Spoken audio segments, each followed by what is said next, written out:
وبارک وسلم اما بعد فاعوذ باللہ من الشیطان الرجیم بسم اللہ الرحمن الرحیم الا ان اولیاء اللہ لا خوف علیہم ولا هم يحزنون صدق اللہ مولانا العظیم وصدق رسوله النبی الکریم الامین ونحن على ذلك لمن الشاہدین والشاکرین والحمد للہ رب العالمین ببرکت ان اللہ وملائکتہ یصلون علی النبی یا ایہا الذین آمنوا صلوا علیہ وسلموا تسلیما اللہم صلی علی سیدنا ومولانا محمد معدن الجود والکرم وعلی آلہ واصحابہ وبارک وسلم صلاۃ و سلام علیک یا رسول اللہ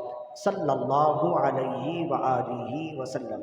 حمد و صلات کے بعد خالق کائنات کی عطا سے، فقط اس کی دی ہوئی توفیق سے، اس کے فضل و توفیق سے ایک مرتبہ پھر ہم محفل میں موجود ہیں، جو محفل عرس غوث اعظم رضی اللہ عنہ کے عنوان سے معنون ہے۔ قبل اس کے کہ گفتگو کا آغاز کیا جائے، ایک مرتبہ اپنے آقا و مولا صلی اللہ علیہ وسلم کی بارگاہ میں بلند آواز سے انتہائی محبت و عاجزی کے ساتھ درود و سلام کے نذرانے پیش کیجیے۔ اللہم صلی علی سیدنا و مولانا محمد معدن الجود والکرم طب القلوب و دوائها و عافیت الابدان و شفائها و نور الابصار و ضیائها و روح الارواح و غذائها وعلى آلہ واصحابہ وبارک وسلم صلاۃ و سلام علیک یا رسول اللہ صلی اللہ علیہ وآلہ وسلم۔ آج کی یہ محفل سرکار بغداد حضور غوث پاک مسمی بھی شیخ عبد القادر جیلانی قدس سرہ النورانی کے یوم وصال اور یوم عرس کے عنوان سے ہے۔ تو غوث اعظم رضی اللہ تعالی عنہ سادات گھرانے سے ہیں، والد کی طرف سے بھی سید ہیں، والدہ کی جانب سے بھی سید ہیں، یعنی رسول اللہ صلی اللہ علیہ وآلہ وسلم سے دونوں طرف سے دو طرفہ نسبت ہے، اور اس نسبت والوں کو کہتے ہیں نجیب الطرفین، یعنی دونوں جانب سے آپ کی نسبت ہے۔ خواجہ صاحب کا بھی معاملہ ایسا ہی ہے، غوث اعظم رضی اللہ عنہ کا بھی معاملہ ایسا ہی ہے کہ آپ کو ہر جانب سے رسول اللہ صلی اللہ علیہ وسلم سے نسبت ہے۔ اور حسن اتفاق آپ دیکھیں، حسن اتفاق یہ ہے کہ پچھلے مہینے 12 ربیع الاول یعنی جشن عید میلاد النبی رسول اللہ صلی اللہ علیہ وسلم کی پیدائش کا دن بھی جمعہ کا دن تھا، اور 11 ربیع الثانی غوث اعظم رضی اللہ عنہ کی وصال کا دن بھی جمعہ کا دن ہی ہے۔ تو یہ ہم نے خود تو نہیں کیا نا، یہ قدرت کی طرف سے ہے، یعنی اللہ نے اپنے حبیب کی پیدائش کے لیے جو تاریخ منتخب فرمائی وہ 12 تاریخ ہے، اور حسن اتفاق سے اس سال جو دن منتخب فرمایا وہ جمعہ کا دن ہے، اور اللہ نے اپنے حبیب کے سچے وارث شیخ عبد القادر جیلانی المعروف غوث اعظم رضی اللہ عنہ کے وصال کے لیے جو دن اللہ نے منتخب فرمایا وہ 11 ربیع الثانی ہے، اور حسن اتفاق سے اس سال وہ بھی جمعہ کا دن ہے۔ تو اللہ نے اپنے حبیب اور حبیب کے سچے وارث کے لیے 11ویں اور 12ویں کو منتخب فرمایا، اور دن کے لیے دونوں کو جمعہ کا دن انتخاب فرمایا۔ کیا یہ رب کی جانب سے ہمیں پیغام نہیں ہے کہ میرے پیارے بندو، ہم نے ان دونوں کو ساتھ ساتھ رکھا ہے، تم بھی ان دونوں کی محبت اپنے دلوں میں ساتھ ساتھ رکھو۔ یہ کسی دوسری تیسری جانب سے تو نہیں ہے نا، یہ تو اتفاق ہے۔ اور اللہ کی جانب سے یہ بندوں کے لیے پیغام ہے، یہ پیغام قدرت ہے کہ ہم نے 11ویں اور 12ویں کو ساتھ ساتھ رکھا ہے، لہذا تمہیں بھی چاہیے کہ ان دونوں کو ساتھ ساتھ رکھو۔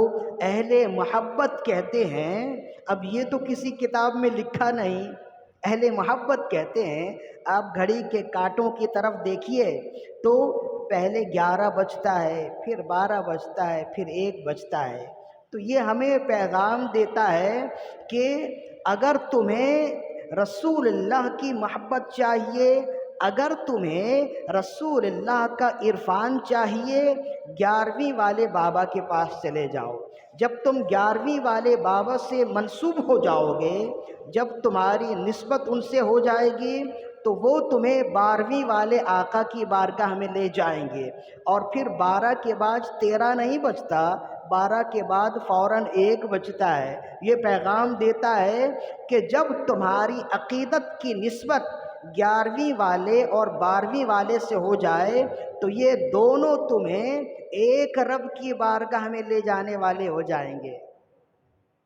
جب تمہاری نسبت 11ویں والے بابا سے ہو جائے تو 11ویں والے بابا تمہیں 12ویں والے آقا کی بارگاہ میں لے جائیں گے، اور جب تمہارا تعلق، تمہاری نسبت 12ویں والے آقا کی بارگاہ سے جڑ جائے تو 12ویں والے آقا تمہیں ایک رب کی جانب متوجہ کر دیں گے، تمہارے دل کا قبلہ بھی ایک رب کی جانب متوجہ ہو جائے گا، تمہارے اعمال کا قبلہ بھی ایک رب کی جانب متوجہ ہو جائے گا۔ تو یہ جو 11ویں اور 12ویں کی نسبت ہے نا، یہ کسی کی بنائی ہوئی نہیں ہے، یہ قدرت کی جانب سے ہے۔ تو قدرت جب چاہتی ہے کہ ان دونوں کو ایک رکھا جائے تو بندے کون ہوتے ہیں کہ ان دونوں کو الگ الگ کریں؟ اسی راز کو چپکے سے شہنشاہ سخن نے ارشاد فرمایا۔ شہنشاہ سخن کون ہے؟ مولانا حسن رحمہ اللہ، اعلیٰ حضرت رحمہ اللہ کے یہ بھائی ہیں، اور اعلیٰ حضرت خود بہت بڑے نعت گو شاعر ہیں۔ آپ کی شخصیت تو ہمہ جہت ہے، آپ خود اتنے بڑے شاعر کہ کوئی شاعر آپ کے سامنے آئے تو نہ جچتا ہے نہ ٹکتا ہے، تیرے آگے سب ہیں دبے لچے، فصحا عرب کے بڑے بڑے، کوئی جانے منہ میں زباں نہیں بلکہ جسم میں جان نہیں۔ یہ تو اعلیٰ حضرت نے رسول اللہ کے لیے لکھا ہے نا، لیکن اگر اعلیٰ حضرت کی علمی حیثیت اور علمی مقام و مرتبہ دیکھا جائے تو یہ اشعار خود اعلیٰ حضرت رحمہ اللہ کے لیے بھی بنتے ہیں۔ سچی بات یہ ہے کہ جو خود شاعر ہوتا ہے نا، اس لیے کہ کچھ شعر و شاعری سے تو ہمیں بھی شغف ہے کہ جو خود شاعر ہوتا ہے اسے کسی دوسرے کا کلام اچھا نہیں لگتا، اسے خود کا کلام ہی زیادہ پسند آتا ہے۔ لیکن اعلیٰ حضرت رحمہ اللہ سے جب کسی نے پوچھا آپ کو کسی دوسرے کا کلام کون سا اچھا لگتا ہے تو آپ نے 2 نام لیے، ایک فرمایا داغ دہلوی اور دوسرا کلام فرمایا میرے بھائی مولانا حسن رحمہ اللہ کا کلام، یہ عین قرآن و سنت کے مطابق ہوتا ہے۔ تو شعر و شاعری جو ہے نا، یہ خوش مزاج لوگوں کا، باذوق لوگوں کا یہ طریقہ رہا ہے۔ بعض لوگوں کو شعر و شاعری سمجھ آتی نہیں ہے، کلام سمجھ آتا ہی نہیں ہے۔ کبھی ایسا ہونا تو پھر آپ اپنے آپ کی اصلاح کیجئے، مطلب یہ ہے کہ آپ بے ذوق ہیں، آپ باذوق نہیں ہیں۔ جو باذوق لوگ ہوتے ہیں نا، انہیں اشعار سمجھ میں آتے ہیں، انہیں شعر و شاعری سمجھ میں آتی ہے، انہیں بزرگوں کا کلام اچھا لگتا ہے۔ اگر ایسا ہو کہ بزرگوں کا کلام سن کے اچھا لگے اور زہے نصیب کچھ سمجھ میں بھی آئے تو سمجھ جائیں آپ باذوق ہیں، اور اگر کلام سن کر اکتاہٹ محسوس ہو، سمجھ میں بھی نہ آئے تو سمجھ جائیں کہ آپ بے ذوق ہیں۔ اس لیے کہ ہم جس نبی کے وارث ہیں نا، عرب کا تو طریقہ یہ تھا کہ وہ تو چلتے پھرتے اشعار پڑھتے تھے، فی البدیہہ اشعار پڑھتے تھے۔ چھوٹے چھوٹے بچے لگاتار سینکڑوں اشعار پڑھ جاتے تھے، فی البدیہہ، بغیر سوچے سمجھے جب وہ کہتے وہ اشعار بنتے چلے جاتے تھے۔ عرب کے فصحا ایسے تھے، تو ہم تو انہی کے وارثین میں سے ہیں نا، تو ہمیں بھی اشعار کا کچھ ذوق ہونا چاہیے، کچھ کلام کا ذوق ہونا چاہیے۔ جبھی ہم کہتے ہیں کہ کوئی دنیاوی کلام بھی سنیں، بہتر یہ ہے کہ دینی کلام سنیں۔ اعلیٰ حضرت کے کلام ہیں، مولانا حسن رحمہ اللہ کے کلام ہیں، مظفر وارثی کے کلام ہیں، ادیب رائے پوری کے کلام ہیں، اور بڑے بڑے شعراء گزرے ہیں جن کا کلام، امیر اہل سنت کا کلام دیوان موجود ہے، تاج الشریعہ اختر رضا خان صاحب رحمہ اللہ، ان کا کلام ان کے کلام کا دیوان ہے۔ تو یہ بزرگان دین میں سے ہیں، ان کے کلام میں ایک جاذبیت ہے۔ تو شہنشاہ سخن رحمہ اللہ نے 11ویں اور 12ویں کی نسبت کو چپکے سے بیان کیا اور خوبصورت انداز میں بیان کیا۔ فرمایا کہ اسیروں کے مشکل کشا غوث اعظم، فقیروں کی حاجت روا غوث اعظم، نکالا تھا پہلے تو ڈوبے ہوا کو اور اب ڈوبتوں کو بچا غوث اعظم۔ کیا غور جب 11ویں 12ویں میں معمہ یہ ہم پہ کھلا غوث اعظم، تجھے وصل بے فصل ہے شاہدی سے، یہ رتبہ تجھے ہے ملا غوث اعظم۔ یعنی جب 11ویں اور 12ویں کی نسبت دیکھیں گے نا، 11 کے بعد کوئی دوسرا عدد نہیں ہے، تو ایک کے بعد دوسرا کوئی ہو نا، اور درمیان میں کوئی چیز نہ ہو تو اسے کہتے ہیں وصل بے فصل۔ یعنی آپ 2-3 افراد بیٹھے ہیں، بیچ میں اگر 2 کے درمیان میں کوئی ایک بیٹھا ہو تو اسے کہیں گے وصل فصل، یعنی دونوں ایک جگہ تو ہیں لیکن فصل ہے، درمیان میں کوئی ایک بیٹھا ہے۔ لیکن آپ دونوں ایسے بیٹھے ہوں کہ ایک دوسرے کا جسم مل رہا ہو تو اسے کہتے ہیں وصل بے فصل، یعنی یہ دونوں ایسے ہیں کہ ان کے بعد کوئی دوسرا نہیں ہے، ان کے بعد جو ہے وہ بغیر کسی فصل کے ان کے ساتھ ہے۔ تو 11ویں کے بعد کوئی دوسرا عدد نہیں ہے، وہ 12ویں ہے۔ تو کہتے ہیں جیسے 11 کے بعد 12 بغیر فصل کے ہے، ویسے ہی غوث آدم رضی اللہ عنہ کے عرفان کے بعد رسول اللہ صلی اللہ علیہ وسلم کا عرفان بے فصل ہے۔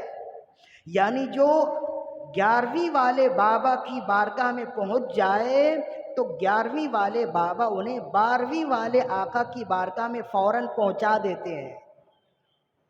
کیا غور جب 11ویں 12ویں میں معمہ یہ ہم پہ کھلا غوث اعظم، تجھے وصل بے فصل ہے شاہدی سے، یہ رتبہ تجھے ہے ملا غوث اعظم۔ تو ہمیں بڑا فخر ہے، ہمیں بڑا ناز ہے کہ ہم ایسے آقاؤں کے بندے ہیں۔ کیسے آقاؤں کا بندہ ہوں میں رضا، بول بالے میری سرداروں کے، ذرے جھڑ کر تیری پیزاروں کے، تاج سر بنتے ہیں سیاروں کے۔ کیسے آقاؤں کا بندہ ہوں میں رضا، بول بالے میرے سرداروں کے، میری سرداروں کے۔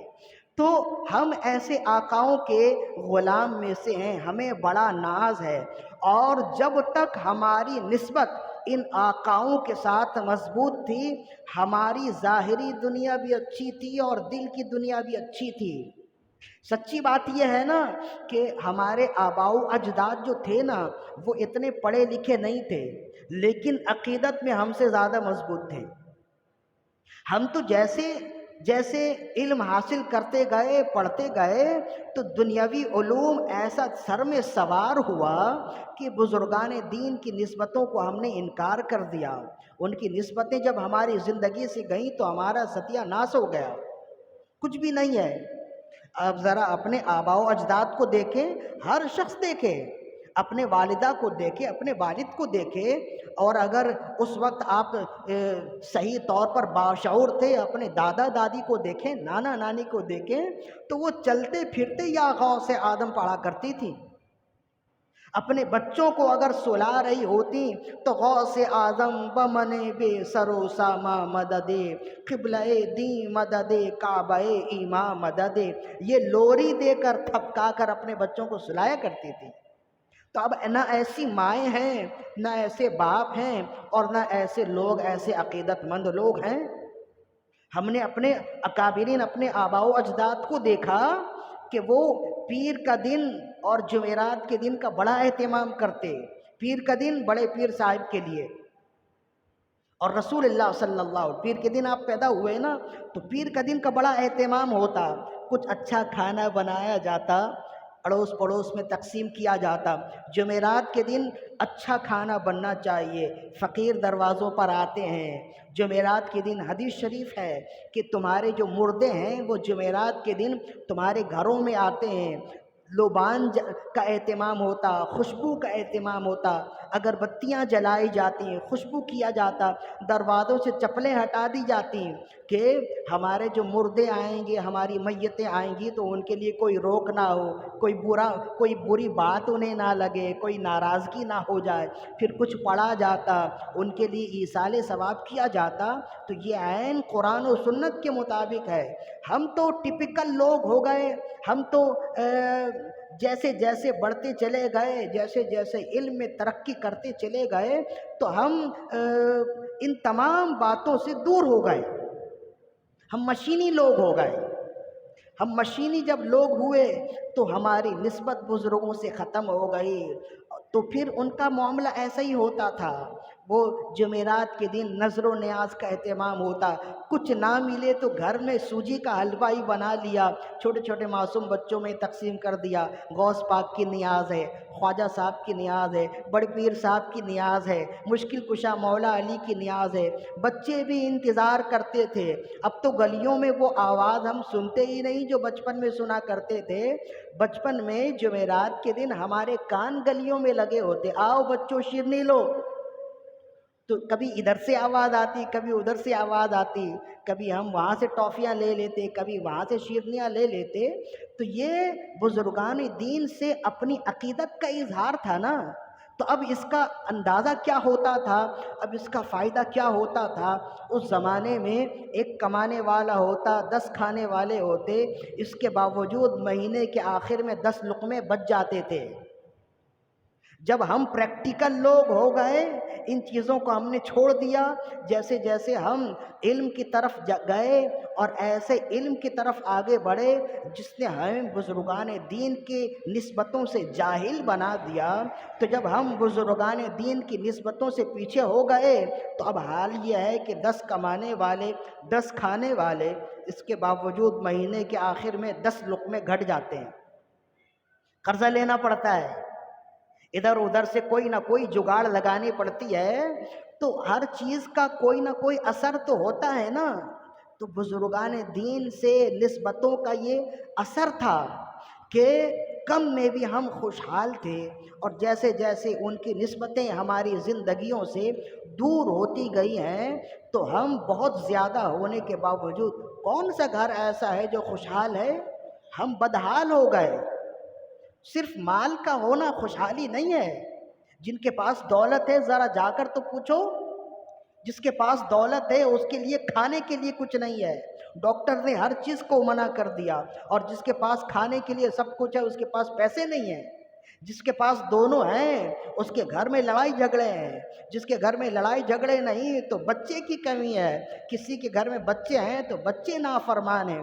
ذرا پوچھیں جا کر رحمت بھائی سے کتنے لوگ آتے ہیں تعویذات کے لیے، شوہر بیوی میں بنتی نہیں ہے، گھر میں داخل ہوتے ہی جھگڑا شروع ہو جائے، شوہر بیوی کے چہرے کی طرف دیکھے تو غصہ آئے، بیوی شوہر کی جانب دیکھے تو غصہ آئے، دونوں میں اکائی نہیں ہے، گھر میں ہمیشہ لڑائی جھگڑے ہیں۔ تو یہ ساری چیزیں کیوں ہوتی ہیں؟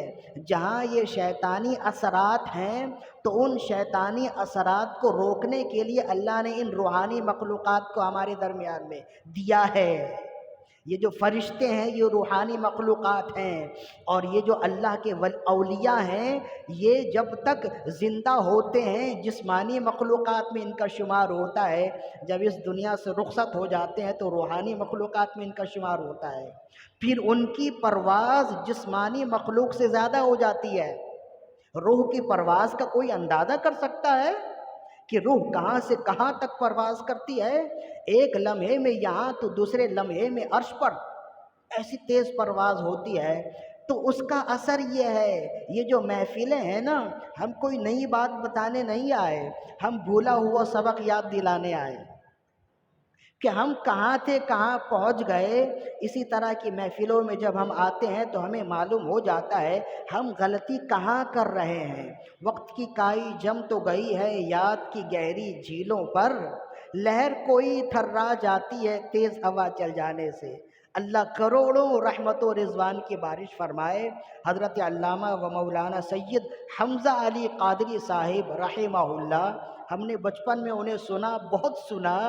وہ جس محفل میں جاتے تھے یہ شعر ضرور پڑھتے تھے، کہتے تھے ہم کوئی نئی بات کہنے نہیں آئے، وہی باتیں جو پرانی باتیں ہیں جب آپ بھول گئے ہیں تو ہم ان باتوں کو دہرانے آئے ہیں۔ آج چلتے چلتے ان کا یہ شعر بھی یاد آ گیا، اللہ تعالیٰ ان پر بھی کروڑوں رحمت و رضوان کی بارش فرمائے۔ تو یہ بزرگان دین سے جب ہماری نسبتیں ختم ہوں گی تو یہ ساری چیزیں ہوں گی۔ اپنے گھروں میں اس کا اہتمام کیجئے۔ جو اہل تصوف ہیں وہ اپنے مریدین کو، اپنے معتقدین کو اس بات کا پابند کرتے ہیں۔ جو اہل تصوف ہے نا، تعویذات دینے والے یا روحانی امراض کی شفا دینے والے، وہ جمعرات کے دن اپنے کام سے چھٹی لیتے ہیں۔ جمعرات کے دن وہ تعویذات وغیرہ نہیں کرتے۔ جمعرات کے دن کیا کام ہوتا ہے؟ پورے ہفتے جن کے صدقے میں تعویذات دے رہے ہیں ان کے لیے پڑھتے ہیں، اور پڑھ کر ان کے لیے ایصال ثواب کرتے ہیں۔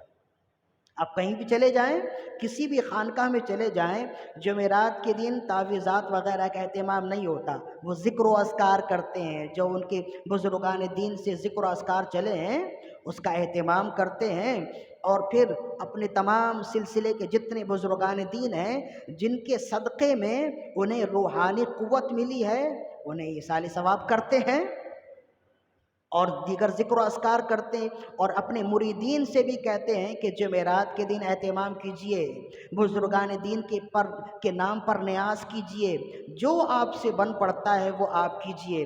جمعرات کے دن خاص طور پر نیک لوگوں کی روحیں آتی ہیں۔ یہ تو رسول اللہ صلی اللہ علیہ وسلم کی حدیث ہے کہ جمعرات کے دن روحیں آتی ہیں، بزرگان دین کی روحیں آتی ہیں۔ تمہارے اپنے جو فوت شدہ احباب ہیں ان کی روحیں آتی ہیں تو ان کے لیے کچھ ایصال ثواب کرو، تاکہ وہ تمہارے گھر سے جب جائیں تو دعائیں دیتے جائیں۔ جب آپ یہ کریں گے تو آپ دیکھیں گے خود بخود آپ کے مسائل، جن مسائل میں آپ بالکل جکڑے ہوئے ہیں، الجھے ہوئے ہیں، اور آپ کو ایسا لگتا ہے کہ ان مسائل سے نکلنے کے لیے بظاہر کوئی راستہ نظر ہی نہیں آتا، آپ دیکھیں خود بخود کیسے راستے اس کے ہموار ہوتے ہیں، خود بخود ختم ہو جائیں گے یہ راستے۔ تو اس کا اہتمام کیجئے، اور غوث اعظم رضی اللہ عنہ اور دیگر جو بزرگان دین ہیں ان کا ذکر چلتے پھرتے کرتے رہیں۔ جمعرات کے دن خاص طور پر ان کے نام پہ نیاز ضرور کریں۔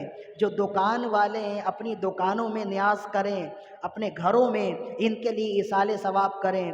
جتنے بزرگان دین ہیں ان کے نام پہ ایصال ثواب کریں۔ غوث اعظم شہنشاہ ولایت ہیں، جب ان کے نام پر آپ نے ایصال ثواب کر دیا، تمام بزرگان دین کے نام پر آپ نے ایصال ثواب کر دیا، تو پھر دیکھیں کیسی برکتوں کا نزول ہوتا ہے۔ تو یہ تو ہے 11ویں کے حوالے سے چند وہ باتیں جو ہم بھول چکے تھے، انہی باتوں کو بتانے کے لیے ہم نے یہ نشست رکھی، تاکہ جو بھولا ہوا سبق ہے وہ ہم یاد کرنے میں اور یاد دلانے میں کامیاب ہو جائیں۔ شیخ عبد القادر جیلانی شہنشاہ بغداد المعروف غوث اعظم دستگیر رضی اللہ عنہ ایران کے ایک شہر جیلان میں پیدا ہوئے۔ یہ ایران کا ایک شہر ہے جیلان، اور اصل نام ہے اس کا گیلان۔ اب یہ فارسی کا لفظ ہے نا گیلان، جب اسے اردو میں پڑھتے ہیں نا تو، یا جب اسے عربی میں پڑھتے ہیں تو عربی میں گاف تو نہیں ہے نا، تو پھر یا تو کیلانی پڑھتے ہیں یا جیلانی پڑھتے ہیں، ورنہ اصل لفظ ہے یہ گیلانی، فارسی کا لفظ ہے۔ فارسی علاقے ہیں تو فارسی کے نام سے، فارسی نام سے ہی شہر معروف ہیں۔ تو آپ ایران کے ایک شہر، اس زمانے میں ایران و عراق تو تھا نہیں، یہ ایک ہی خطہ تھا، اب تو الگ الگ ریاست ہے نا، اس زمانے میں ایک ہی خطہ تھا۔ آپ ایران کے ایک قصبے میں جس کا نام گیلان تھا، عربی میں جسے کیلان پڑھتے ہیں یا جیلان پڑھتے ہیں، اسی نسبت سے آپ کو غوث اعظم گیلانی بھی کہہ لیتے ہیں، غوث اعظم کیلانی بھی کہہ لیتے ہیں، غوث اعظم جیلانی بھی کہہ لیتے ہیں۔ تو بعض لوگوں کو اس پر جو ہے نا یہ بڑا شک ہوتا ہے کہ اصل لفظ کیا ہے، کوئی کہتا گیلانی، کوئی کہتا کیلانی، کوئی کہتا جیلانی۔ تو یہ تلفظ، یہ زبانوں کے اختلاف سے تلفظ کا اختلاف ہو جاتا ہے۔ تو ایسے ہی ہے، عربی میں اگر پڑھیں گے تو جیلانی پڑھیں گے، اردو اور فارسی میں اگر کہیں تو گیلانی کہہ لیجئے یا کیلانی بھی آپ کہہ سکتے ہیں۔ تو ایران کے ایک قصبے، ایک شہر گیلان میں آپ پیدا ہوئے، سنہ ہجری 470 ہجری آپ کا آپ کی یوم پیدائش ہے۔ 470 ہجری، سنہ ہجری 470 میں آپ پیدا ہوئے اور سنہ ہجری 561 میں آپ کا وصال ہوا۔ اس لحاظ سے امت کی رہنمائی کے لیے رب کی جانب سے آپ کو عمر کے حوالے سے جو مہلت ملی ہے وہ 91 سال ہے۔ 9 اور 1، 90 اور 1، 91 سال۔ یعنی اس زمین میں آپ اللہ کے بندوں کی رشد و ہدایت کے لیے 91 سال تک زندہ رہے، اور جب تک زندہ رہے اللہ کے بندوں کے لیے رشد و ہدایت کا سامان فرماتے رہے، سامان کرتے رہے۔ شروع کے 18 سال تو آپ نے اس طرح کا کوئی باقاعدہ انتظام نہیں کیا۔ 18 سال کے بعد پھر آپ تعلیم حاصل کرنے کے لیے نکلے، 40 سال اس میں لگائے۔ پھر اس کے بعد والی جتنی زندگی ہے جو 33 سال بنتی ہے، وہ 33 سال آپ نے اللہ کے بندوں کی خدمت میں لگائے، رشد و ہدایت میں لگائے، مسند ارشاد سنبھالا اور زندگی بھر اس پر کام کرتے رہے۔ آپ بیک وقت عالم دین بھی ہیں، امام مسجد بھی ہیں، خطیب بھی ہیں اور مفتی وقت بھی ہیں۔ آپ بیک وقت سب کچھ ہیں، اور ہم ایسے ہی پیر کو پیر مانتے ہیں جو امام و خطیب بھی ہو، عالم و فاضل بھی ہو۔ امام و خطیب ہونا تو ضروری نہیں ہے، عالم بھی ہو اور عامل بھی ہو اور پھر پیر و مرشد بھی ہو۔ تو ہمارے غوث اعظم اور ان کا عالم ہونا آج کے دور میں بھی ثابت ہے۔ آپ کی کتاب موجود ہے غنیۃ الطالبین، ذرا مطالعہ کیجئے۔ آپ ایسے محدث، اس میں آپ نے جتنی حدیثیں لکھی ہیں، ایسا نہیں لکھا کہ بخاری فرماتے، مسلم فرماتے، آپ کی اپنی سند ہے۔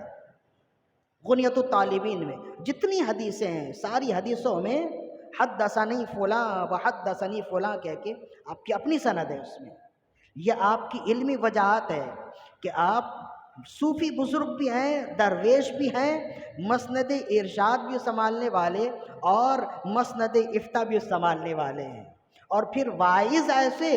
آپ کی مواعظ کی کتاب موجود ہے الفتح الربانی، ذرا مطالعہ تو کیجئے۔ ایسے علم کے ہیرے موتی ہیں کہ جب آپ ان کا مطالعہ کرنے لگیں گے تو سچی بات یہ ہے کہ پھر کسی دوسرے کا واعظ آپ کو سمجھ ہی نہ آئے، پسند ہی نہ آئے۔ الفتح الربانی ہے، فتوح الغیب ہے، تفریح الخاطر ہے، یہ تمام تفریح المفاخر ہے۔ یہ تمام کتابیں وہ ہیں جن میں حضور سیدی غوث اعظم رضی اللہ عنہ کے مواعظ کو جمع کیا گیا۔ اس لیے کہ ایسا نہیں تھا جیسے ہم بیٹھے ہیں وعظ و نصیحت کر رہے ہیں، غوث اعظم رضی اللہ عنہ کا حال ایسا نہیں تھا۔ آپ سے جب کسی نے پوچھا کہ آپ نے جب آغاز کیا تو کتنے لوگ تھے، فرمایا 2-4 لوگ بیٹھتے تھے۔ آپ ہفتے میں 3 مرتبہ وعظ فرماتے تھے، جمعے کے دن کو لے کر۔ تو کہتے شروع میں 2-3 لوگ بیٹھتے تھے، اور ایک وقت ایسا آیا کہ ایک محفل میں، ایک نشست میں 70 ہزار لوگ ہوتے تھے۔ اور آپ کی کرامت یہ ہے کہ سامنے سننے والا جیسے آپ کو سنتا، سب سے آخری والا بھی ایسے ہی آپ کو بغور سنتا تھا۔ اور آپ کی نشست کی بات ایسی نہیں، یہاں تو 1-2 عالم بیٹھے ہیں، باقی تمام غیر عالم ہیں نا۔ آپ کے اپنے بیٹے سید عبد الوہاب روایت کرتے اور باسند روایت کرتے ہیں، فرماتے ہیں کہ سیدی شیخ عبد القادر جیلانی قدس سر النورانی کی محفل میں عام لوگوں کا شمار تو حد شمار سے باہر ہے۔ آپ کی نشست میں فقط 400 علماء ایسے بیٹھتے تھے جو کاغذ قلم لے کر بیٹھتے تھے، 400 علماء، ان کے لیے الگ نمایاں نشستیں ہوتی تھیں جو بالکل سامنے، جو آپ کے مواعظ لکھ رہے ہوتے تھے۔ آج جمعے کے دن سنہ ہجری 535 میں شیخ عبد القادر جیلانی غوث اعظم رضی اللہ عنہ نے بیان فرمایا، اس بیان کا موضوع ہے اخلاص۔ اس طرح سے انہوں نے لکھا کہ کوئی انکار کرنا چاہے تو اس سے بن ہی نہ پڑے کہ وہ انکار کرے۔ 400 علماء جس نشست میں بیٹھ کر غوث اعظم رضی اللہ عنہ کی باتیں سنیں، وہ نشست اور وہ محفل کیسی نورانی ہوگی۔ ایک عالم اگر کسی محفل میں آ جائے تو وہ محفل میں آتا ہی نہیں بلکہ وہ چھا جاتا ہے۔ تو غوث اعظم کی محفل میں 400 علماء بیٹھے ہیں، اور ان علماء سے بڑھ کر تمام استاذ العلماء حضرت استاذ العلماء شیخ عبد القادر جیلانی رضی اللہ عنہ جب بیٹھے ہیں تو وہ محفل میں آتے نہیں تھے بلکہ کل محفل میں چھا جاتے تھے۔ تو کہتے ہیں کہ شروعات اس طرح سے ہوئی، اور آپ افتاء بھی کرتے، واعظ و نصیحت بھی کرتے، اور درس و تدریس بھی کرتے، اور اس کے ساتھ ساتھ اپنے گھر والوں کو بھی سنبھالتے۔ 49 اولادیں ہیں آپ کی، 49 اولادیں، کئی شادیاں آپ نے فرمائی، 49 اولادیں ہیں، لیکن کوئی یہ نہیں بتا سکتا، کوئی بیٹا یہ دعویٰ نہیں کر سکتا کہ میرے والد نے مجھے آدھا پیٹ کھلایا ہو۔ ابھی تو یہ ہوتا ہے نا، بچے کم کرو تاکہ تمہاری معیشت اچھی رہے۔ ہم سے زیادہ وہ جاننے والے تھے، اللہ کے بندے تھے۔ جتنے بچے ہوئے سب عالم و فاضل ہوئے، اور دین کے لیے کارآمد ہوئے، اصلاح کرنے والے ہوئے۔ آپ کی نمائندگی بھی کرنے والے آپ کی اولادی تھی نا۔ تو ہم یہ نہیں کہتے کہ 40-50 بچے ہوں، لیکن یہ کہنا بھی غلط ہے کہ 2 بچے ہی خوشحال گھرانہ، ایسا یہ غلط ہے۔ اپنے اکابرین کو دیکھیے نا، کسی کی 20 اولادیں ہیں، کسی کے 10 اولادیں ہیں، وہ مختلف بیویوں سے مختلف ازواج سے تھیں۔ اس زمانے میں ایسا بہتر ہوتا تھا، ایسا کرنا آسان ہوتا تھا۔ اس زمانے میں تو ہم مشورہ دیتے ہیں کہ ایک ہی پر اکتفا کیا جائے، لیکن یہ سوچ کر کہ اگر مزید بچے ہو گئے تو اسے کھلائیں گے کہاں سے، یہ کفران نعمت ہے۔ اور علماء نے فرمایا کہ یہ گناہ ہے۔ اللہ جو ہے نا، بچہ بعد میں آتا ہے، بچے کی غذا ماں کے سینے میں پہلے آتی ہے۔ یہ اللہ پیغام دیتا ہے کہ غذا کے حوالے سے تمہیں فکر مند ہونے کی ضرورت نہیں ہے، وہ میں بچہ بعد میں دنیا میں آئے گا، اس کی غذا پہلے آ جاتی ہے۔ کیا اس بات کی دلیل نہیں ہے؟ غوث پاک ایک واعظ میں آپ فرماتے ہیں، آج ہی میں الفتح الربانی پڑھ رہا تھا، تو آپ فرماتے ہیں کہ بندے دعا کرتے ہیں یا اللہ مجھے رزق دے، یا اللہ مجھے روزی دے۔ فرمایا اس دعا سے فائدہ کیا ہے؟ اس لیے کہ تمہاری پیدائش سے پہلے ہی اللہ نے تمہارے حصے کی روزی لکھ دیا ہے، اور اس میں کمی یا اضافہ نہیں ہوگا۔ تو جتنی روزی تمہاری مقدر میں ہے، تمہارے نصیب میں ہے، تم دعا کرو یا نہ کرو تم نے ملنا ہی ہے۔ لہذا وہ دعا کرو جو تمہارے مقدر میں نہیں ہے، جو تم کر سکتے ہو، اس میں ترقی کر سکتے ہو۔ یا اللہ آخرت کی خیر دے، یا اللہ جنت میں دخول عطا فرما، دوزخ سے نجات دے، نیک لوگوں کی راہ دے، اہدنا الصراط المستقیم میں ہم یہی دعا کرتے ہیں نا۔ تو سیدی غوث اعظم رضی اللہ عنہ کی زندگی کا ہر لمحہ ہمارے لیے ہدایت ہے، ہر لمحہ۔ ان ہدایتوں میں سے ایک چھوٹی سی ہدایت یہ سمجھتے چلیے حصول برکت کے لیے، فرماتے ہیں کہ غوث اعظم رضی اللہ عنہ کا یہ طریقہ تھا، جب آپ دوران طالب علمی میں تھے، جب آپ اپنے گھر سے رخصت ہوئے، بغداد معلیٰ آئے، اساتذہ کی خدمت کی اور علوم ظاہری کی طرف آپ نے رخ کیا، تو کہتے ہیں جو سبق ہمیں ملتا تو ہمارے جتنے ساتھی ہوتے وہ اپنے اپنے کمروں میں سبق یاد کر رہے ہوتے۔ غوث اعظم رضی اللہ عنہ شروع سے ہی آپ تنہائی پسند تھے۔ فرماتے کہ جب میرے جتنے ہم جماعت طلباء ہیں وہ اپنی اپنی نشستوں میں چلے جاتے، اپنے اپنے کمروں میں چلے جاتے۔ فرماتے میں اپنے مدرسے سے دور نکلتا، اور دو جگہ کے بارے میں آپ نے نشاندہی فرمائی۔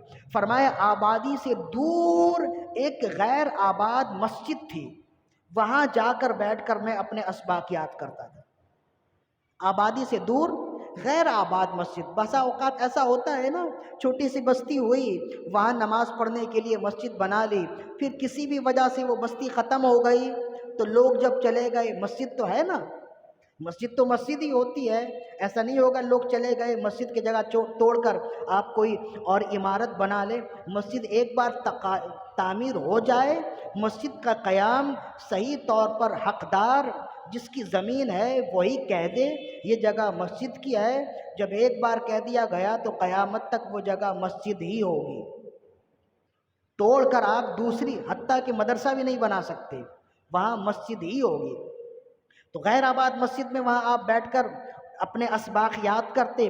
فرماتے کبھی ایسا ہوتا کہ دل بڑا گھبراتا تو دور نکل جاتا، غاروں میں نکل جاتا، جنگلوں میں نکل جاتا، اللہ کے قدرتوں کا مشاہدہ کرتا۔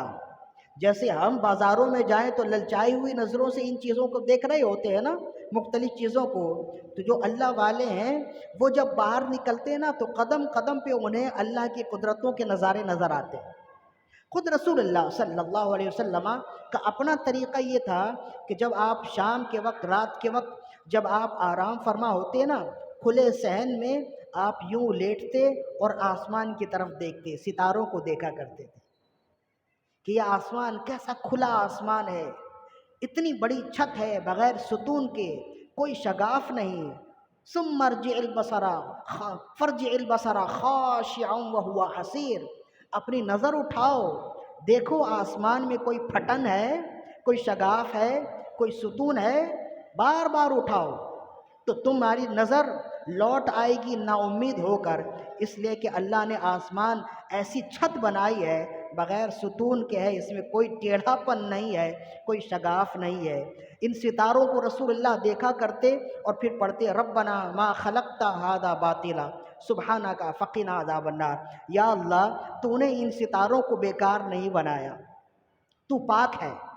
یہ قرآن مجید کی آیات ہے، یہ پڑھا کرتے تھے۔ تو بزرگوں کا طریقہ رہا کہ وہ ہر چیز میں اللہ کی قدرتوں کے نظارے دیکھ لیا کرتے تھے۔ تو آپ بھی نکلتے جنگلوں میں، ویرانوں میں جاتے، اللہ کی قدرتوں کا نظارہ دیکھتے۔ آپ فرماتے ہیں جسے روایت کیا امام نبہانی نے، ان کی کتاب سعادت الدارین فی الصلاۃ علی سید الکونین، انتہائی زبردست کتاب ہے، اہل محبت کو اس کا مطالعہ ضرور کرنا چاہیے، 2 جلدوں میں ہے۔ جو اہل مطالعہ ہیں، جو شوق مطالعہ رکھتے ہیں، ضرور اس کتاب کا مطالعہ کریں۔ میں نے اس کتاب میں بڑی روحانیت پائی ہے۔ تو فرماتے ہیں غوث اعظم رضی اللہ عنہ ایک مرتبہ نکلے، مسجد سے بھی نکلے، جنگل گئے، وہاں پہ بھی دل نہ لگا، وہاں سے کسی پہاڑ کی طرف نکلے، ایک غار میں گئے۔ تو فرماتے ہیں جب میں غار میں گیا تو وہاں میں نے ایک چٹان میں ایک درود و سلام کے صیغے لکھے ہوئے دیکھے، درود شریف لکھا ہوا دیکھا، جو کسی نے لکھا ہے، قلم قدرت سے لکھا ہے یا اپنے ہاتھ سے لکھا ہے، واللہ عالم ورسول عالم، لکھا ہوا ہے، اور اس کے نیچے لکھا ہوا ہے جو شخص یہ درود و سلام پڑھے گا اسے 50,000 درودوں کا ثواب ملے گا۔ غوث اعظم رضی اللہ عنہ نے اسی وقت وہ درود و سلام یاد کر لیے، اور آپ پڑھتے رہے، ایک وقت گزر گیا تو کہتے ایک مرتبہ سید انبیاء حبیب کبریا صلی اللہ علیہ وآلہ وسلم کی خواب میں زیارت ہوئی، تو آپ کو درود و سلام والی بات یاد آ گئی۔ عرض کی یا رسول اللہ صلی اللہ علیہ وسلم، میں نے ایک جگہ پڑھا ہے، لکھا ہوا تھا کہ جو آپ پر اس طرح سے درود و سلام پڑھتا ہے تو اسے 50,000 درود و سلام کا ثواب ملتا ہے، یا رسول اللہ واقعی یہ صحیح بات ہے، یہ واقعی ایسی بات ہے؟ تو آپ نے فرمایا نہیں، یہ صحیح بات نہیں ہے، اسے 50,000 نہیں بلکہ 70,000 درود و سلام پڑھنے کا ثواب ملتا ہے۔ 3 باتیں اس سے ثابت ہوئی۔ بس ان 3 باتوں کو گفتگو اختتام کرتے ہیں، حصول برکت کے لیے ہم بیٹھے۔ 3 باتیں۔ سب سے پہلی بات، غوث اعظم رضی اللہ عنہ ہو یا کوئی بھی یہ ولی کامل ہو، اسے اس وقت تک ولایت کا رتبہ و مرتبہ ملتا نہیں جب تک وہ سرکار مدینہ صلی اللہ علیہ وسلم کی بارگاہ میں درود و سلام پڑھنے والا ہو جاتا نہیں۔ جب تک اس کے پڑھے ہوئے درود و سلام بارگاہ نبوت میں مقبول ہوتے ہیں، تو جیسے اس کے پڑھے ہوئے درود و سلام بارگاہ نبوت میں مقبول ہوتے ہیں، اسی آن وہ بارگاہ الوہیت میں مقبول ہو جاتا ہے۔ ہر ولی کو ولایت ملتی ہی درود و سلام کے صدقے سے ہے۔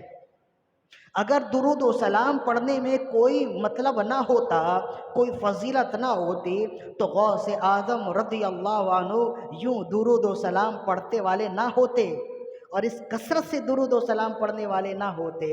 اور پھر یہ ہے کہ درود و سلام کا صدقہ کیا ملا؟ رسول اللہ صلی اللہ علیہ وسلم کی زیارت ہوئی۔ ان آنکھوں کا ورنہ کوئی مصرف ہی نہیں ہے، سرکار تمہارا رخ زیبا نظر آئے۔ جسے خواب میں اگر رسول اللہ کی زیارت ہو جائے، اس سے بڑھ کر اور بڑی بات کیا ہوگی؟ جلوائے یار ادھر بھی کوئی پھیرا تیرا، حسرتیں 8 پہر تکتی ہیں رستہ تیرا۔ ہر شخص یہی دعا کرتا ہے نا۔ کون ایسا بدبخت ہے جس کے دل کی صدا اور دعا یہ نہ ہو؟ تو اس کا سبب کیا ہے؟ اس کا طریقہ کیا ہے؟ رسول اللہ خواب میں زیارت فرمائیں، مہربانی فرمائیں، تو اس کا طریقہ کیا ہے؟ تم رسول اللہ کو یاد کرو، رسول اللہ مہربانی فرمائیں گے۔ جس دن تمہارا درود و سلام مقبول ہو جائے گا، اس دن رسول اللہ مہربانی فرما دیں گے۔ تو غوث اعظم رضی اللہ عنہ کی خواب میں زیارت ہوئی نا، تو یہ فقط غوث اعظم رضی اللہ عنہ کا ہی کمال نہیں ہے۔ جس کا درود و سلام پڑھنا بارگاہ نبوت میں مقبول ہو جائے، اللہ کی بارگاہ میں تو مقبول ہوتا ہی ہے، جس کی جانب رسول اللہ نظر کرم فرما دے درود و سلام کے صدقے، اس کا بیڑا پار ہو جاتا ہے۔ سعید بن مطرف روایت کرتے ہیں، فرماتے ہیں کہ میں نے اپنی زندگی کا یہ معمول بنایا تھا، میں اس وقت تک سوتا نہیں تھا جب تک ایک خاص تعداد میں سرکار مدینہ صلی اللہ علیہ وسلم کی بارگاہ میں درود و سلام نہ پڑھ لوں۔ میں نے یہ اپنا وظیفہ بنایا ہوا تھا، میرا یہ طریقہ تھا، یہ معمول تھا، ایک مدت تک میرا یہ معمول رہا۔ فرماتے ہیں ایک دن درود و سلام پڑھ کے سویا، جیسے ہی آنکھ بند ہوئی دل کی دنیا کھل گئی، دل کی آنکھ کھل گئی، اور میں نے رسول اللہ صلی اللہ علیہ وسلم کو دیکھا۔ آپ کی زیارت کی خواب میں ہی رسول اللہ صلی اللہ علیہ وسلم میرے قریب آئے اور آپ نے آ کر فرمایا، اے سعید بن مطرف، تم روز مجھے یاد کرتے ہو، مجھے بہت اچھا لگتا ہے، اپنا منہ میرے آگے کرو، میں تمہارے ہونٹ چومنا چاہتا ہوں جن ہونٹوں سے تم میری بارگاہ میں درود و سلام پڑھتے ہو۔ تو کہتے ہیں جب رسول اللہ وہ بارگاہ ناز، گندے نکمے کمین، مہنگے ہیں کوڑی کے 3، کون ہمیں پالتا، تم پہ کروڑوں درود، وہ بارگاہ ناز، وہ عالی جناب، اور میری اوقات کیا، میرے منہ کی اوقات کیا، میں اپنا منہ رسول اللہ کو چومنے کے لیے دوں؟ تو سعید بن مسیب کہتے مجھے حیا آئی کہ وہ رسول اللہ، وہ پاک ذات ہیں، میں کہاں اپنا منہ، اپنے گندے منہ رسول اللہ کی بارگاہ میں پیش کروں؟ تو کہتے ہیں رسول اللہ قریب آتے گئے ان کے ہونٹ چومنے کے لیے، اور یہ حیا کرتے ہوئے اپنے منہ گھمانے لگے، تو رسول اللہ صلی اللہ علیہ وسلم نے ان کے رخسار پر بوسہ دیا۔ کہتے ہیں کہ جب رسول اللہ صلی اللہ علیہ وسلم نے رخسار پر بوسہ دیا تو مجھے ایسی ٹھنڈک محسوس ہوئی جس کی وجہ سے میری آنکھیں کھل گئی، اور جب آنکھیں کھلی تو میں نے دیکھا کہ میرا کمرہ بالکل روشن تھا، پر نور تھا، اور ایسی خوشبو آ رہی تھی جیسی خوشبو آج تک میری مسام نے سونگھی نہیں تھی، میں نے آج تک ایسی خوشبو محسوس نہیں کی تھی۔ کہتے ہیں میں نے فوراً، میری اہلیہ میرے ساتھ ہی سو رہی تھی، میں نے اسے اٹھایا اور میں نے بتایا رسول اللہ نے آج کرم فرمایا، آج میرے گھر تشریف لائے۔ تو کہنے لگی اچھا اسی وجہ سے آج پورا گھر معطر ہو رہا ہے، معمبر ہو رہا ہے، کہتے ہیں کہ 7 دنوں تک میرا گھر بھی مہکتا رہا اور میرے گال بھی مہکتے رہے۔ تو یہ کرم نوازیاں کیوں ہوتی ہیں؟ درود و سلام کے صدقے، جیسے ان پر ہوئے، جیسے کرم نوازیاں ان پر ہوئیں ہم پہ بھی ہو سکتی ہیں، جیسے کرم نوازیاں غوث آدم رضی اللہ عنہ پہ ہوئی ہم پہ بھی ہو سکتی ہے۔ ایک بات۔ دوسری بات یہ ہے کہ شیخ عبد القادر جیلانی غوث آدم رضی اللہ عنہ نے ایک جگہ لکھا ہوا دیکھا اور اسے پڑھنے لگے اور اس کی برکت بھی مل گئی، جس سے معلوم ہوا کہ غوث آدم رضی اللہ عنہ نے ہمیں یہ مزاج دیا ہے کہ ہر بات کے لیے تحقیق ضروری نہیں ہوتی ہے۔ ہم تو تحقیق پہ ہی مر گئے اور تحقیق کا ایسا بھوت سوار ہوا کہ آہستہ آہستہ ہم بدعمل ہوتے گئے۔ یہ کام کر لیں، تحقیق کی، نہیں جی یہ حدیث ضعیف ہے، اسے چھوڑ دیا۔ یہ عمل کر لیں، نہیں جی یہ حدیث بھی ضعیف ہے، اسے چھوڑ دیا۔ تو باقی بچا کیا؟ کچھ بھی نہ بچا۔ اب پہلے تو نوافل چھوڑے، مستحبات چھوڑے، سنتیں، یہ بھی حدیث بس ایسا ہی ہے، رسول اللہ کبھی پڑھتے تھے کبھی نہیں پڑھتے تھے، سنتیں بھی چھوڑ دیں۔ اب باقی کیا بچا؟ ایسے لوگ جو تحقیق کے مارے ہوتے ہیں وہ فقط 4 رکعت فرض نماز پڑھتے، باقی کچھ بھی نہیں پڑھتے، کچھ بھی ثابت نہیں ہے۔ تو یہ آپ عمل میں آگے بڑھے یا پیچھے گٹر میں گر گئے؟ تو غوث آدم رضی اللہ عنہ کا مزاج ہمیں بتاتا ہے کہ ہر وہ عمل جس میں ثواب کی نوید ہو اس میں تحقیق ضروری نہیں ہے۔ مردہ جو ڈوبنے والا ہوتا ہے نا، اس کے لیے تنکے کا سہارا بھی بہت ہوتا ہے۔ بس معلوم ہو جائے تم یہ عمل کرو گے اللہ تمہیں یہ اجر دے گا، اس طرف نہ دیکھو کس نے کہا ہے، رب کی رحمت کی طرف دیکھو اور یہ یقین کرو اس میں جتنا لکھا ہے رب اپنی رحمتوں سے اس سے زیادہ دے گا۔ تو یہ بزرگوں کا طریقہ، غوث آدم خود عالم و فاضل ہیں، انہوں نے ہمیں یہ طریقہ بتایا، اپنا یہ مزاج رکھو۔ ہم تحقیق کے نام پر تحقیق نہیں کر رہے۔ اب تو ایسے لوگ آ گئے جو تحقیق کے نام پر تحقیق نہیں بلکہ تخریب کر رہے ہیں، لوگوں کو عمل سے دور کر رہے ہیں، خود بھی بے عمل ہو رہے، لوگوں کو بھی بے عمل کر رہے ہیں۔ جہاں تحقیق کے نام پر بے عملی ہو رہی ہے وہاں بے اعتقادی بھی ہو رہی ہے۔ یہ بھی اچھی طرح سمجھ لیجئے کہ جن عقائد پر، جن معمولات پر علماء نے، ہمارے اکابرین امت نے تحقیق کر دی ہے، ان عقائد پر، ان معمولات پر مزید اب تحقیق کی ضرورت نہیں ہے۔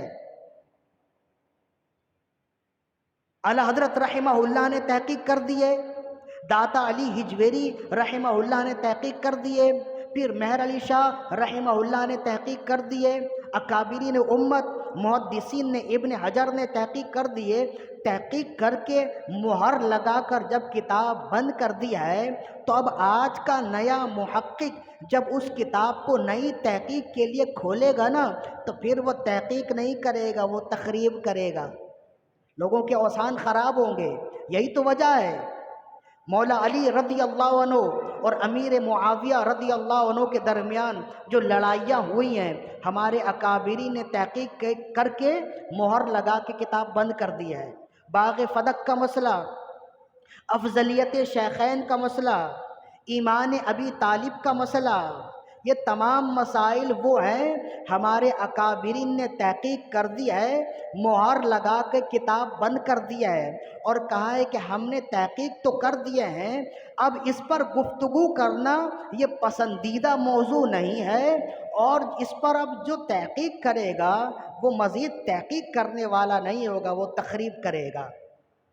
تو اب آپ دیکھیں اس زمانے میں جو نئی تحقیق کے نام پر جو لوگ اٹھے ہیں، جو فیس بکی مبلغین ہیں، مفتی ہیں، تو اب دیکھیں جب وہ تحقیق کر رہے ہیں تو حال کیا ہو رہا ہے۔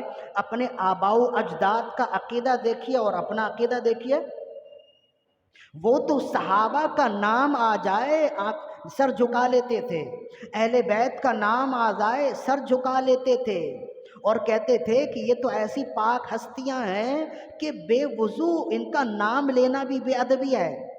ہمارے بڑے تو وہ تھے، اب دیکھیں جو انہوں نے تحقیق کر لی، امیر معاویہ اس نے یہ کیا، ابن عمر اس نے یہ کیا، ابن مسعود اس نے یہ کیا، ایسے عامیانہ انداز میں اہل بیت کا ذکر کیا جائے اور صحابہ کرام کا ذکر کیا جائے، ایسے لگے کہ جیسے وہ صحابی کا ذکر نہیں کر رہا، اپنے ابو کا ذکر کر رہا ہے۔ تو یہ تحقیق ہوئی یا تخریب ہوئی؟ اسی وجہ سے ہم کہتے ہیں کہ ان لوگوں کے پاس تو وہ جائے جس کے پاس کچھ نہیں ہے۔ تمہارے ہاتھ تو غوث اعظم کا دامن موجود ہے۔ غوث اعظم فقط صوفی نہیں ہے، وہ مفتی بھی ہیں، محقق بھی ہیں۔ جب انہوں نے تمہیں سب کچھ دے دیا ہے تو ان انجینئروں کے پاس جانے کی تمہیں ضرورت نہیں ہے، تمہیں جانے کی ضرورت نہیں ہے۔ جب تم علم کے لالچ میں وہاں جاؤ گے تو جو کچھ تمہارے پاس ہے وہ بھی کھو کر آؤ گے۔ اسی وجہ سے ہم کہتے ہیں نیک لوگوں سے اپنا تعلق رکھیے، اس لیے کہ ہمیں ایمان انجینئر سے نہیں ملا ہے، ہمیں ایمان غوث اعظم رضی اللہ عنہ سے ملا ہے۔ جب تک آپ یہ کرتے رہیں گے نا، مطلب یہ ہے کہ اپنا ذہن یہ بنائیے، ہر کام میں تحقیق ضروری نہیں ہے، ہر بات میں تحقیق ضروری نہیں ہے۔ بھئی یہ تو حدیث شریف بھی ہے نا، صحیح حدیث شریف ہے۔ اللہ نے ایک گناہ گار سے فرمایا کہ جاؤ دوزخ کی طرف جاؤ، اب وہ جانے لگا اور پیچھے مڑ مڑ کر دیکھنے لگا، تو رسول اللہ صلی اللہ علیہ وآلہ وسلم نے ارشاد فرمایا جب وہ پیچھے مڑ مڑ کر دیکھتا تو اللہ نے دوبارہ اسے اپنے پاس بلایا اور پوچھا، اے بندے جب تجھے کہا گیا دوزخ کی طرف جا تو پیچھے مڑ مڑ کر کیوں دیکھتا ہے؟ تو اس نے کہا میں نے علماء سے سنا تھا کہ اللہ کی رحمت بہت جوش میں ہوتی ہے، اللہ بڑا رحیم ہے، اپنے بندوں پر بہت زیادہ رحمتوں کا جوش فرماتا ہے، اس وجہ سے میں پیچھے مڑ مڑ کر دیکھ رہا تھا، میرے لیے تیرے دریائے رحمت میں کب جوش آتا ہے؟ تو اللہ نے فرمایا جب تم نے علماء سے سنا تھا تو واقعی صحیح بات ہے، جب ایسا ہے تو اب تم دوزخ کی طرف نہیں جنت کی طرف جاؤ گے۔ اس نے تحقیق تو نہیں کی نا، اس نے تحقیق تو نہیں کی، علماء سے سنا تھا، اللہ کی بارگاہ میں بیان کیا تو فائدہ ہوا نا۔ ایسے ہی جب علماء سے سن لو، بشرطے کہ مستند علماء ہوں، مستند علماء سے سن لو کہ یہ عمل کرو تو اس کا یہ ثواب ہے، تو اللہ کی رحمتوں پر بھروسہ کر کے، بشرطے کہ وہ اعمال قرآن و سنت کے خلاف نہ ہوں۔ بسا اوقات تخریب کاری بھی ہوتی ہے، لوگ ایسے بھی پوسٹیں کر دیتے ہیں جو اگر اس پر عمل کیا جائے تو قرآن و سنت کے خلاف ہوتا ہے، تو بشرطے کہ وہ قرآن و سنت کے خلاف نہ ہو۔ اگر کوئی ایسی بات آئے جس میں اتنی مرتبہ درود و سلام پڑھ لو اتنا ثواب ملے گا، یہ نماز پڑھ لو، یہ نفل نماز پڑھ لو اللہ اتنا ثواب دے گا، اس دن یہ نماز پڑھ لو اللہ اتنا ثواب دے گا، جب اس طرح کی کوئی پوسٹ آئے، اس طرح کی کوئی بات کتاب میں آئے نا، اللہ کی رحمت پر امید کرتے ہوئے پڑھ لیں، انشاءاللہ اللہ تعالیٰ جتنا لکھا ہے اس سے بڑھ کر دے گا۔ یہ غوث اعظم رضی اللہ عنہ کا مزاج ہے۔ دو باتیں ہو گئیں، اب آخری ایک بات ہے، میرے خیال سے 1 گھنٹہ ہونے والا ہے، آخری ایک بات ہے۔ اچھا میرا تو ارادہ یہ تھا کہ ایک غوث اعظم رضی اللہ عنہ کے نام کی محفل ہے تو ایک کرامت کا ذکر تو ہونا چاہیے، اس لیے کہ آپ تو شہنشاہ کرامت ہیں۔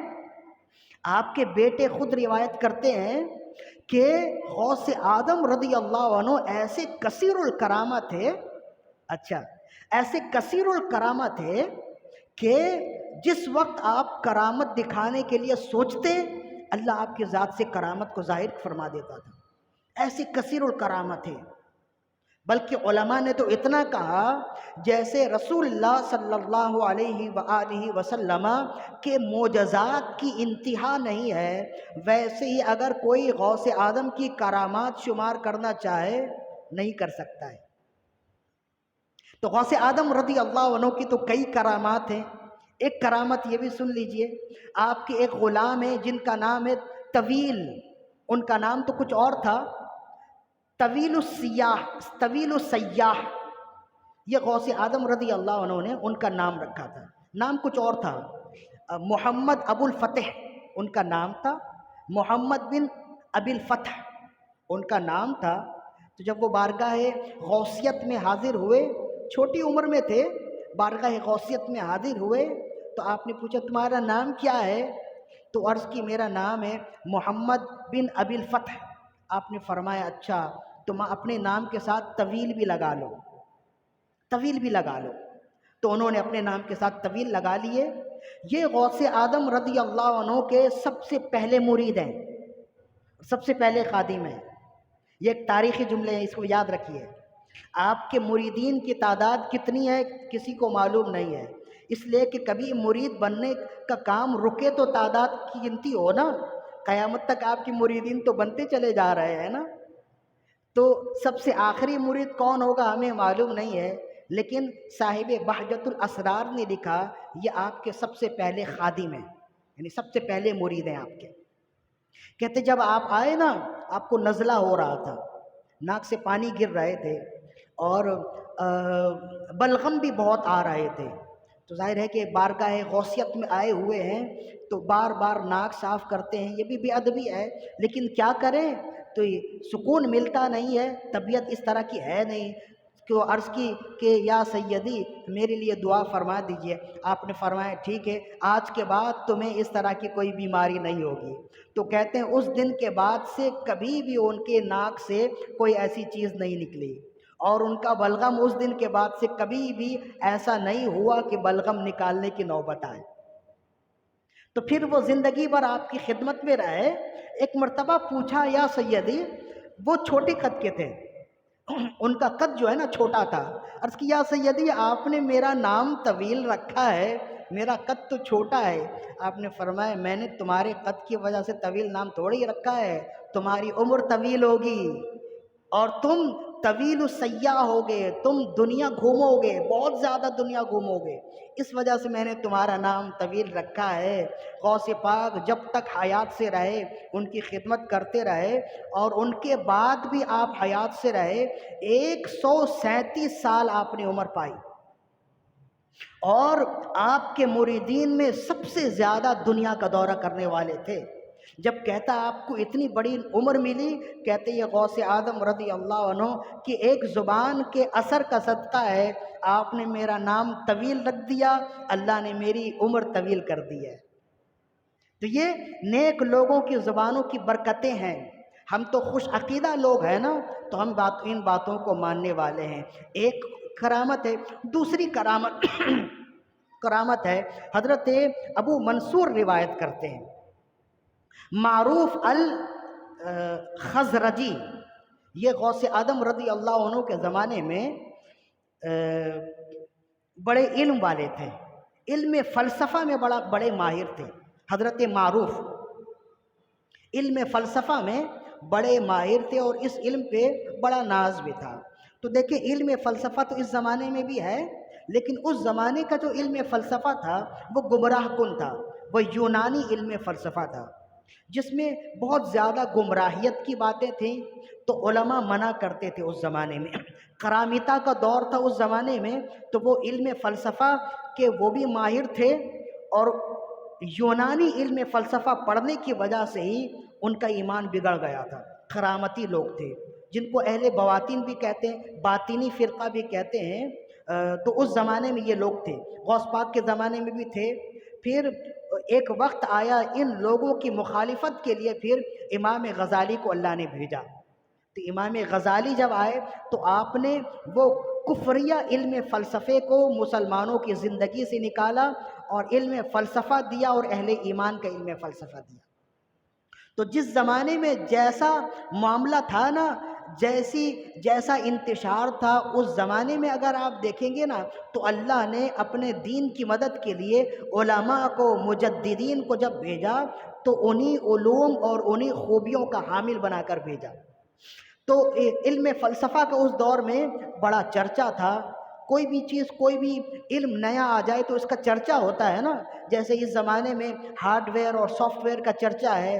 ہر بچے کو دیکھو، ہر نوجوان کو دیکھو، تو کیا کرنا بھائی، سافٹ ویئر سیکھنا ہے، ونڈو سیکھنا ہے، فلاں کام سیکھنا ہے۔ کیوں؟ اس لیے کہ ساری دنیا اس پہ لگی ہے تو سیکھ رہے ہیں نا۔ تو اس زمانے میں وہ علم فلسفہ، وہ نیا نیا علم آیا، یونان سے آیا، ہر بندہ اس کے پیچھے۔ علماء نے جب دیکھا تو اس میں گمراہ کن عقائد دیکھے، علماء نے روکنا شروع کیا تو رک گئے۔ بعض ایسے نوجوان ہیں جو بڑوں کی بات مانتے نہیں، تو اس زمانے میں بھی تھے، اس زمانے میں بھی آئے۔ تو حضرت معروف یہ نوجوان تھے، انہیں علم فلسفہ کا بڑا شوق ہوا، پڑھتے رہے اور علم فلسفہ میں ماہر ہو گئے۔ اب ہوتا یہ کہ وہ کتاب اپنی بغل میں لے کر گھومتے رہتے، علماء سے مناظرہ کرتے، الجھتے۔ اب علماء کیا جواب دیں؟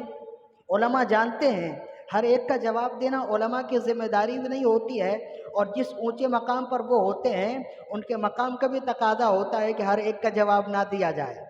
اس لیے کہ جواب دینے کے لیے اگر عالم سامنے ہو نا تو برابر کی نسبت ہوتی ہے، اور اگر عالم کے مقابلے میں جاہل ہو تو دو ہی نسبت ہو سکتی ہے، یا تو جاہل عالم بن جائے یا عالم جاہل بن جائے۔ اس لیے کہ بات تو اسی وقت سمجھ آئے گی نا جب دونوں کی علمی سطح، ذہنی سطح ایک ہوگی۔ تو عالم جاہل بننا تو پسند کرتا نہیں، اور جاہل عالم بن نہیں سکتا ہے اس وقت تک جب تک وہ علم حاصل نہ کرے۔ یہی وجہ ہے کہ علماء بڑے جو نئے نئے لوگ ہوتے ہیں نا، علماء پر اعتراض کرنے والے، ایسی بات نہیں ہے کہ علماء کو ان کے اعتراضات کے جواب نہیں آتے۔ وہ جانتے ہیں کہ یہ ابھی بچہ ہے، یہ ابھی انڈے سے بھی نہیں نکلا۔ ہم تو 40 سال تک صحیح بخاری اور صحیح مسلم پڑھاتے رہے ہیں، ہم کیا اس کے ان اعتراض کا جواب دیں؟ اسی وجہ سے وہ ان اعتراضوں کا جواب نہیں دیا کرتے، اور ادھر وہ اچھل رہا ہوتا ہے کہ اگر کسی کے پاس اس کا جواب ہو تو وہ بتائے۔ تو یہ نادانی ہوتی ہے، یہ جہالت ہوتی ہے۔ علماء اس وجہ سے باتوں کا جواب نہیں دیتے کہ علماء کے لیے خود قرآن مجید نے کہا وَإِذَا خَاطَبَهُمُ الْجَاهِلُونَ قَالُوا سَلَامًا، جب جاہل تم سے مخاطب ہو نا، کہہ دو بھائی سلام، تمہاری راہ الگ ہے، تمہارا راستہ الگ ہے، میرا راستہ الگ ہے۔ تو اس پر گھبرایا نہ کریں کہ فلاں مفتی صاحب پر الزام لگا دیا، وہ جواب نہیں دے رہے۔ لوگ پھر انہیں کالیں کرتے ہیں کہ بھائی فلاں بندے نے آپ پر اعتراض کر دیا، آپ جواب دیں۔ تو مفتی صاحب کا کام یہی تھوڑی ہی رہ گیا کہ وہ اعتراض کا جواب دیں، ان کے پاس مزید اور بھی کام ہوتے ہیں۔ اب تو ہر بندے کے پاس موبائل فون ہے، تھوڑا سا کوئی مسئلہ آیا انہوں نے وائس کر دی ہے۔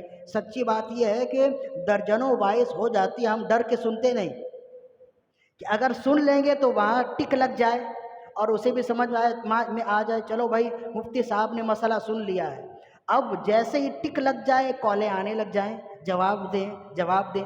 اب بندہ مارکیٹ میں ہے، کہیں ہے، وائس کرنے کے لیے بھی تو پیسفل ماحول چاہیے، جواب دیں۔ ہر جگہ جواب دینا تو ہوتا نہیں ہے نا۔ تو کبھی ایسا ہو نا کہ مسئلہ پوچھنا ہو تو وائس کر کے یہ کہہ دیا کریں، جب آپ تسلی سے، جب آپ کو وقت مل جائے آپ اس کا جواب دے دیجیے گا۔ اور بار بار تنگ کرنا جو ہے نا یہ اچھی بات بھی نہیں ہے۔ یہ سمجھ لیجئے گا جیسے آپ انہیں سوال کے لیے پسند کرتے ہیں تو آپ جیسے مزید اور بھی ہیں جو ان سے سوال کرتے ہیں، جو ان کے جواب سے مطمئن ہوتے ہیں۔ تو اپنی باری کا انتظار کرنا یہ اچھے لوگوں کا طریقہ ہے۔ تو بہرحال وہ جو نوجوان تھے معروف خزرجی، تو انہیں جو ہے نا علم فلسفہ کا دھن سوار ہوا، اور گمراہ کن علم فلسفہ کا۔ والد صاحب خوش عقیدہ تھے، غوث اعظم رضی اللہ عنہ کی بارگاہ میں آئے اور آ کر رونے لگے، جیسے ہمارے امام صاحب کے پاس آ کر لوگ روتے ہیں کہ جی بچہ بگڑ رہا ہے کوئی تعویذ دے دیجئے، بچہ بگڑ رہا ہے، لڑکا بگڑ رہا ہے۔ جب ان سے کہا جائے آپ نماز پڑھتے ہیں تو جی ہم تو نماز نہیں پڑھتے، تو لڑکا تو بعد میں بگڑ رہا ہے، پہلے بڑکا بگڑ رہا ہے نا۔ تو جب باپ اچھا ہوگا تو بچے خود بخود آدھے اچھے ہو جائیں گے۔ اگر آپ چاہتے ہیں کہ اولاد اچھی ہوں، اولاد صحیح ہوں، تو والدین کو بھی اچھا ہونا چاہیے۔ آ کر رونے لگے تو آپ نے فرمایا ٹھیک ہے کسی دن لے آنا، اپنی طرح سمجھانے کی کوشش کروں گا۔ تو کہتے ہیں ایک دن موقع مل گیا، والد اپنے بچے کو لے کر آ گئے، اور وہ برخوردار تو وہ اپنے ذوم میں، وہ اپنے علم میں تو پھولے ہوئے ہیں، اور فلسفہ کی کتاب تو ہر وقت ان کے ساتھ ہے۔ کوئی عالم ٹکرا جائے تو اس سے سوال کریں، اس کو لاجواب کریں۔ تو چلتے چلتے غوث پاک رحمہ اللہ کی بارگاہ میں آئے، بیٹھے، والد صاحب بھی بیٹھے ہوئے تھے، اشارہ کر دیے میرا بیٹا ہے، یہ علم فلسفہ کا مارا ہے، ذرا آپ نظر فرمائیں، اسے کچھ ترغیب کریں، کچھ بتائیں، یہ علم گمراہ کن علم ہے، اس سے نجات آنا چاہیے، قرآن و سنت کی طرف بندوں کو آنا چاہیے، آپ ذرا ترغیب کریں، آپ ذرا بتائیں۔ تو آپ نے فرمایا بیٹے یہ جو علم تم نے حاصل کیا ہے یہ گمراہ کن علم ہے، اس علم سے توبہ کر لو، اور یہ اچھی کتاب نہیں ہے، جاؤ سامنے پانی رکھا ہے اپنی اس کتاب کو دھو ڈالو۔ اس زمانے میں اس طرح پرنٹ آؤٹ تو کتابیں ہوتی نہیں تھی نا، وہ قلم سے لکھی ہوئی کتابیں ہوتی تھیں، اس کے کئی نسخے بنا دیے جاتے تھے قلموں سے لکھ کر۔ تو آپ نے فرمایا جاؤ اس کتاب کو دھو ڈالو۔ تو کہتے ہیں کہ انہوں نے اپنے دل میں کہا اتنی اچھی کتاب ہے، میں خواہ ان کے کہنے سے کیوں اپنی کتاب دھو ڈالوں، ابھی میں یہاں سے اٹھ کر جاؤں گا اپنے گھر میں کتاب رکھ دوں گا، اور دوبارہ جب آؤں گا تو کتاب لے کر نہیں آؤں گا۔ تو کہتے ہیں یہ سوچ کر اٹھنے لگے تو ایسا معلوم ہوتا ہے جیسے ان کے ہاتھ پاؤں کو کسی نے باندھ دیا ہو، جکڑ دیا ہو، اٹھنا چاہتے ہیں لیکن اٹھ ہی نہیں پاتے۔ اور ادھر غوث آدم رضی اللہ عنہ، ہم ایسے تو نہیں آپ کو روشن ضمیر کہتے ہیں نا، آپ جان گئے کہ یہ میری بات ماننے والا نہیں ہے، اس کے دل میں کتاب کی محبت داخل ہو چکی ہے، اور یہ کتاب سے حد درجے محبت کرنے والا ہو گیا ہے، یہ گمراہ کن علم فلسفے کی کتاب سے۔